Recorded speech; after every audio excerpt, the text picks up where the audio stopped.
All right, tonight on the final third, we're breaking down something that never seems to sit still.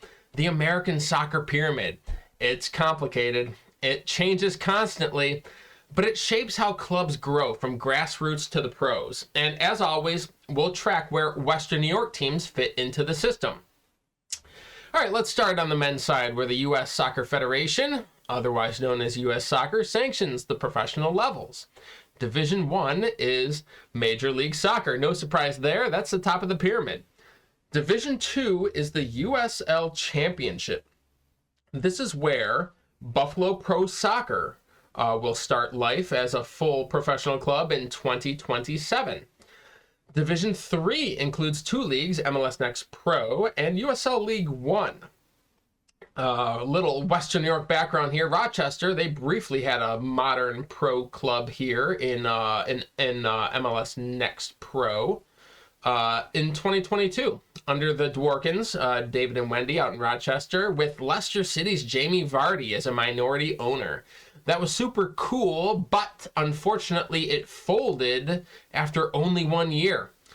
But their women's side continues to play in the WPSL, and we'll get to that league in just a little bit. The league NISA used to sit at the Division III level as well, but they lost their status at the beginning of this year. Now, Flower City Union, which holds a very close place in my heart, started in NISA back in 2022 and became league champions in 2023.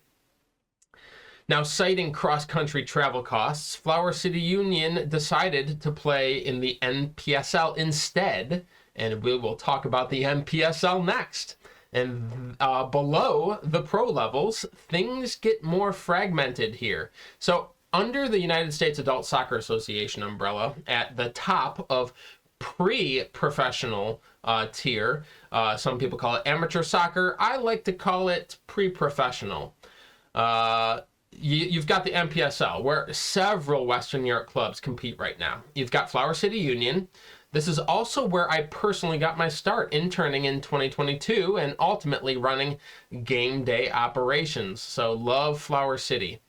There's also Niagara 1812, founded in 2024, and they also joined the NPSL. And then there's the Buffalo Stallions. They enter the NPSL starting this year, playing their matches at North Tonawanda High School right next to Sportsplex, where the Stallions Academy plays.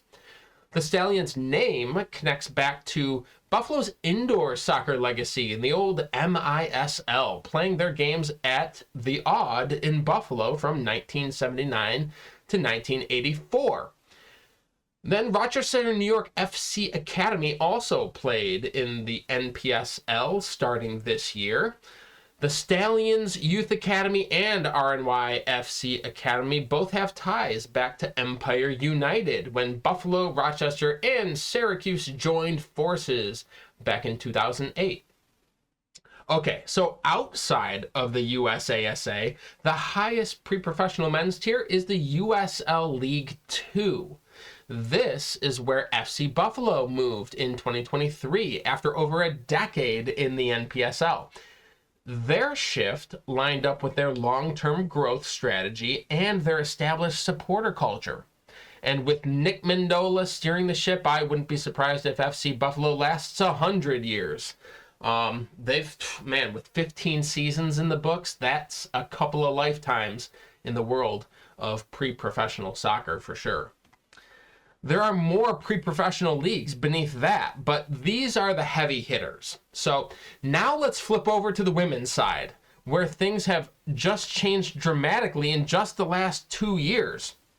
At the professional level, the U.S. now has two Division I leagues, the NWSL, the long-standing top tier, and USL Super League, which launched in 2024 and was granted Division I sanctioning alongside NWSL.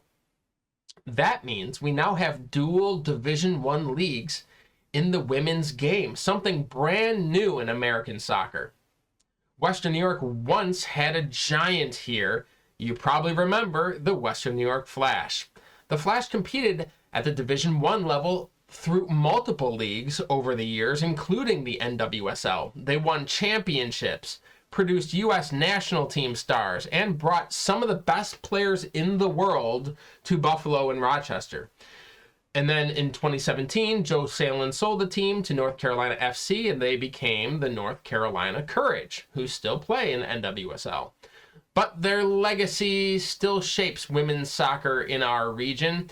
And of course, the Academy lives on producing the best talent, including Rihanna Hudson, who scored the game winner in the NCAA Division I College Cup final. So clearly, this is exciting to be a soccer fan in Western New York right now. Below the Division I level, under the USASA pre-professional tier, you have the UWS, that's United Women's Soccer, and WPSL, the Women's Premier Soccer League. Western New York has representation here as well. RNYFC women and Niagara 1812 women both compete in the WPSL. And then outside the USASA, the top pre-professional tier is the USLW League. This is where two Western New York women's teams currently play. Flower City 1872, the women's side for Flower City Union, that is. They're named in honor of Susan B. Anthony, who was arrested in Rochester in 1872, marking a key moment in the suffrage movement. And then, of course, FC Buffalo women also compete in the USLW League. So again, Western New York is active at the top levels of the pre-professional women's game and historically has a championship pedigree at the professional level through the Flash.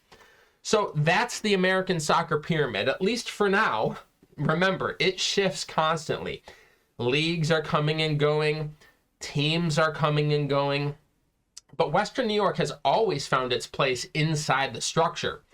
From the Flash at the top of the women's game to Flower City Union lifting a pro title, to FC Buffalo and their longevity, to Niagara 1812, the Stallions, and more in the pre-professional tiers. And soon, with Buffalo Pro Soccer joining the USL Championship at Division II, Western New York will once again have a professional club on the men's side back on the national stage and higher in the pyramid than ever before.